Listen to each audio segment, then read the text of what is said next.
My name is Katie Martinez. I live here in Phoenix, Arizona, where I work as a nurse at the county hospital. What I'm about to tell you sounds crazy. I know it does, but I need to share this well, because Jesus told me to.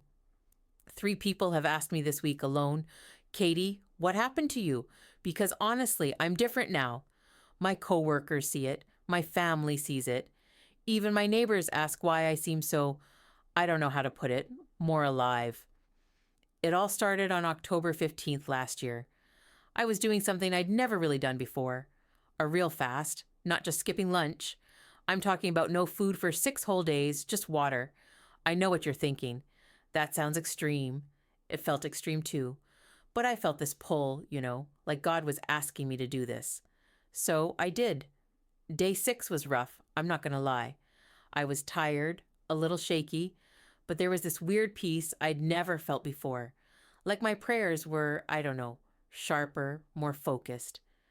I was driving to my mom's house that morning, around 6 a.m. The roads were empty, just how I like them. I had worship music playing softly, and I was praying about my brother Josh. He's been struggling with addiction for years, and nothing we tried was working.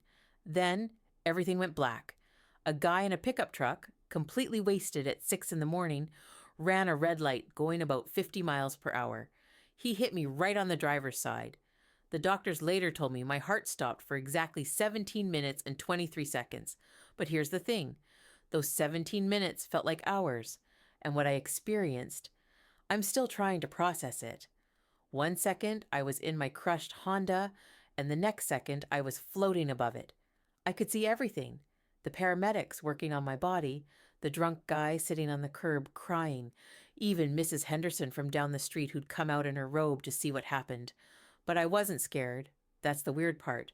I felt more peaceful than I'd ever felt in my entire life. Then I started moving upward. There was this tunnel, but it wasn't dark. It was made of light, living light. I know that sounds crazy, but that's the only way I can describe it. The light had personality. It was warm and welcoming and loving. When I came out of the tunnel, I was somewhere else entirely. I can't even begin to describe what I saw. Colors that don't exist here on Earth, music that seemed to come from everywhere at once, and this light that was brighter than the sun but didn't hurt to look at. But what caught my attention wasn't the beauty. It was these golden threads of light stretching from Earth up to where I was. Thousands of them, maybe millions. That's when I heard his voice. Katie. I knew immediately it was Jesus. I just knew. His voice went through my whole body, if I even had a body at that point. I felt completely known and completely loved at the same time. I brought you here to show you something your eyes have never seen. Then he appeared in NDE, front of me. I've seen pictures of Jesus my whole life. Paintings, movies, stained glass windows. None of them came close. His presence was overwhelming. Pure love and power radiating from him in waves. His eyes, they held such depth. I felt like he could see every moment of my life, every thought I'd ever had, and he loved me anyway. Watch, he said. Then Jesus pointed to those golden threads I kept staring at. You see those? He asked. I nodded. I couldn't stop looking at them. Those are people fasting and praying right now. My mouth dropped open. Each thread was someone down on earth who had given up food to seek God. The bright ones, the really brilliant threads, those were people who weren't just going through the motions. They really meant it. Their hearts were pure. I watched one thread near me pulse, brighter and brighter. Jesus smiled. That's Margaret in Ohio, day 3 of her fast. She's praying for her grandson. Most of my children don't understand the power they have, Jesus explained. When you fast with the right heart, seeking me and my kingdom, you partner with heaven in ways you can't imagine. Then he showed me my own fast, the 6 days I'd been going without food. I watched as each day had created a clearer, stronger connection between heaven and earth. It was like watching a muscle grow stronger with each workout. But here's what really blew my mind. Jesus took me to this place he called the halls of time. I saw Moses during his 40-day fast when he received the 10 Commandments. But now I could see what was really happening in the spiritual realm. His fasting had literally created space for God's glory to show up in a way that let him receive those commandments. I saw Daniel during his fasts and how his fasting pushed back dark spiritual forces over entire regions. I saw countless people throughout history whose fasting had shifted spiritual atmospheres and changed events in ways they never knew about. Katie, Jesus said, I'm showing you this because my church is entering a season where understanding fasting will be crucial. The battles ahead can't be won through regular prayer alone. I paused. I didn't know what to say. Then he showed me something that made me cry. I saw what happened when groups of believers fasted together. It created what looked like spiritual storms of power. These combined fasts generated momentum that could shift entire atmospheres over cities and nations. But daughter, Jesus said, and his voice got more serious, not all fasting carries the same weight. He showed me different types of fasting. Fasting done for show or just out of religious duty had almost no spiritual impact. But fasting done with humility, real repentance, and a pure desire to get closer to God created powerful spiritual dynamics. Then he showed me something that surprised me even more. Fasting actually changes our spiritual DNA. When we fast, our spiritual senses get upgraded. Extended periods of fasting create new spiritual pathways that let us operate with greater discernment and spiritual authority even after the fast is over. Many of my children see fasting as a way to get me to do something, Jesus explained. But fasting isn't about convincing me. It's about positioning yourself to partner with what I'm already wanting to do. When you fast, you tune your spiritual frequency to heaven's frequency. What Jesus showed me next was intense. I saw believers who were fasting, and they looked like they were wearing extra spiritual armor. Their prayers during fasting were like precise spiritual weapons, hitting their targets with increased accuracy and power. But there was a warning, too. The enemy specifically targets people during fasting because he knows its power. Protection during fasting is crucial, Jesus said. Stay under the cover of my blood and my word. Don't fast in your own strength. Then Jesus showed me how fasting relates to spiritual authority. Each day of sincere fasting increased a believer's spiritual authority in prayer and warfare. It was like watching someone get promoted in heaven's army. Their words carried more weight, and their prayers had greater impact. Remember, Jesus said, this authority isn't earned, it's granted. Fasting positions you to carry greater authority, but the authority itself comes from me. One of the most beautiful things Jesus showed me was how fasting affects worship. During times of fasting, our worship carried a special fragrance in heaven. The sacrifice of fasting added something precious to our prayers and praise. When my children worship while fasting, Jesus explained, it creates a unique harmony with heaven's worship. Then he showed me something that made me understand why he'd called me to fast for my brother Josh. I saw how fasting breaks dark chains in the spiritual realm. These chains represented addictions, generational curses, spiritual oppression.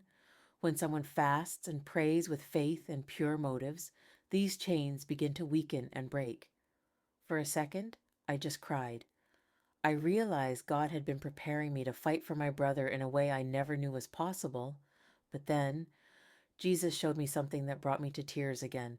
Our fasting partners with his ongoing ministry of intercession. When we fast, we join him in his work in a special way, and this partnership brought him joy, actual joy. Katie, he said, when my children fast with pure hearts, it moves my heart. It's not about earning my love, you already have that fully.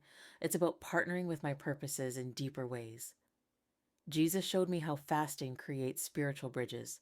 These bridges connected different aspects of God's work, creating highways for his power to flow. Sometimes, our fasting creates connections that God uses long after our fast is over. He showed me how fasting affects our spiritual inheritance too. As we fast, we clear away debris from wells of spiritual inheritance, letting those ancient springs flow again. Some people's fasting restores access to spiritual blessings that have been blocked for generations. Then, Jesus showed me something about fasting and spiritual multiplication. When we fast with pure hearts, God often multiplies the spiritual impact beyond what we could imagine. One person's faithful fasting could affect an entire community, creating ripple effects that continue for generations. The spiritual impact of fasting often goes far beyond what you can see, Jesus explained. Sometimes, the greatest fruit of your fasting will only be seen in eternity. He showed me how fasting relates to spiritual timing too. Sometimes God calls us to fast, not for immediate breakthrough, but to prepare us for something He knows is coming. Fasting strengthens people spiritually before they even know they'll need that strength.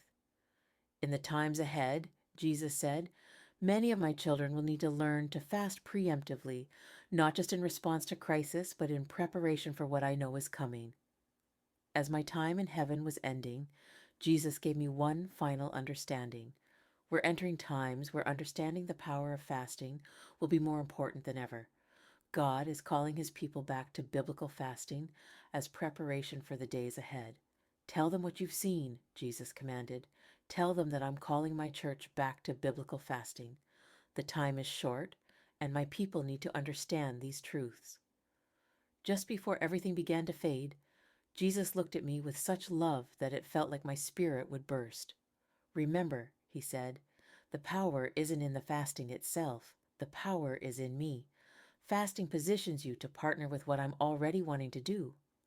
The next thing I knew, I was back in my body in the hospital. The medical staff couldn't believe what they were seeing. Not only had I come back to life after being dead for over 17 minutes, but I had no brain damage or lasting effects from the trauma. The doctors called it a miracle. They were right, but they didn't know the half of it. 3 months later, something even more incredible happened. I was in my bedroom praying and fasting again, this time for 7 days.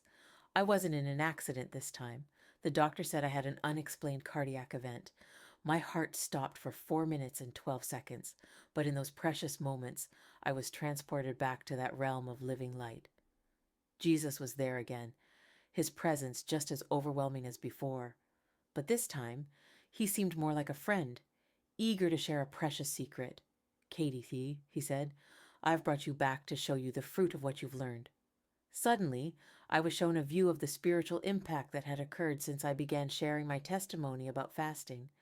I saw streams of light multiplying across the earth. Each light represented someone who had begun to understand and practice biblical fasting after hearing what Jesus had shown me. Watch, He said. And I saw people's lives changing, addictions breaking, healing happening, relationships being restored, all through the combined power of prayer and biblical fasting. What touched me most was seeing the intimate moments between these people and Jesus during their fasts. Each sacrifice of food had created special space for deep communion with Him. Do you see, Jesus asked? What I showed you wasn't just for you, it was for my beloved church. Every truth you've shared has planted seeds that are now bearing fruit. Then, He showed me something that made me cry again. Every time someone applied these truths about fasting in their life, it created a ripple effect that impacted not just their life, but generations to come. These ripples were creating waves of revival, preparing the way for something greater. The days ahead, Jesus said, will require my people to walk in levels of spiritual authority they've never known before. What I showed you about fasting isn't optional. It's essential preparation for what's coming. He revealed how the corporate understanding of fasting was creating a new spiritual dynamic in His church. As more believers began to understand and practice biblical fasting, their combined spiritual authority was pushing back darkness in ways never seen before. Tell them again, Jesus said, but this time, tell them with the authority of one who has seen the fruit. Tell them that I'm calling my church back to biblical fasting, not as a religious duty, but as preparation for the greatest outpouring of my Spirit they've ever seen. Just before everything faded, Jesus gave me one final message. Tell them that I'm not calling them to fasting to earn my love. They already have that completely. I'm calling them to fasting because I want to entrust them with my power. The darkness is increasing, but through prayer and fasting, my light in them will shine brighter still. When I returned to my body the second time, I knew with even greater certainty why God had allowed me to see these things. This second experience left me with an even deeper conviction. Jesus is calling his church to rediscover the power of biblical fasting, not as a way to manipulate God or earn his favor, but as a means of positioning ourselves to partner with heaven in these crucial times. My brother Josh has been clean for 8 months now. The breakthrough came during my third extended fast after these experiences. Coincidence? I don't think so. The question isn't whether Jesus is calling us to fasting. He clearly is. The question is, how will we respond? If you're listening to this, it's not by accident. Jesus is inviting you into a deeper understanding of fasting, not as a religious obligation, but as an opportunity for profound partnership with heaven. The spiritual realm is more real than anything we can see with our physical eyes. Through biblical fasting, we can partner with heaven in ways that will impact generations to come. The time is now. Jesus is calling, and he's waiting for his church to respond.